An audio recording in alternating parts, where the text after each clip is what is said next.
الحمد لله الذي لا يرجى لكشف الشدائد إلا هو ولا يدعى لرفع المكائد إلا هو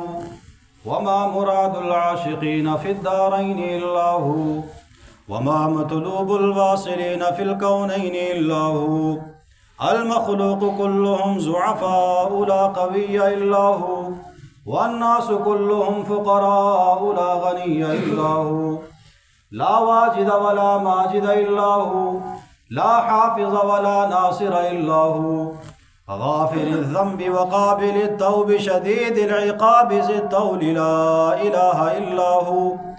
ومن يملك السمع والأبصار والأفئدة لا إله إلا هو ومن يعلم السر والجهر لا إله إلا هو هل من خالق غير الله يرزقكم من السماء والأرض لا إله إلا هو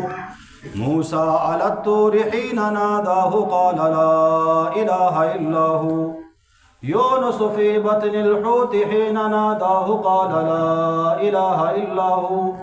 يوسف في قعر البير حين ناداه قال لا إله إلا هو إبراهيم في نار الحريق حين ناداه قال لا إله إلا هو ونشهد أن لا إله إلا الله وحده لا شريك له هو الحي لا إله إلا هو ونشهد أن سيدنا وسندنا ومولانا محمدا عبده ورسوله صلى الله تعالى عليه وعلى آله وأصحابه وبارك وسلم اعلموا أن الدنيا دائرة ولذتها فانية وطاعتها باقية وحاصلها فوت وآخرها موت إخواني بدن ضعيف وزاد قليل وبحر عميق والنار حريق والصراط دقيق والميزان عديل والقيامة قريب والحاكم رب جليل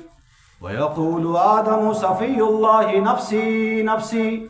ويقول نوح نجي الله نفسي نفسي ويقول إبراهيم خليل الله نفسي نفسي ويقول إسماعيل ذبيح الله نفسي نفسي ويقول داود خليفة الله نفسي نفسي ويقول يوسف صديق الله نفسي نفسي ويقول سليمان صاحب المملكة نفسي نفسي ويقول موسى كليم الله نفسي نفسي ويقول عيسى روح الله نفسي نفسي ويقول رسولنا وشفيعنا محمد صلى الله عليه وسلم يا رب أمتي أمتي ويقول الجبار جل جلاله ومن نواله حبيبي حبيبي يا عباد لا خوف عليكم اليوم ولا أنتم تحزنون بارك الله لنا ولكم في القرآن العظيم ونفعنا وإياكم بالآيات والذكر الحكيم إنه تعالى جواد ملك كريم بر رؤوف رحيم.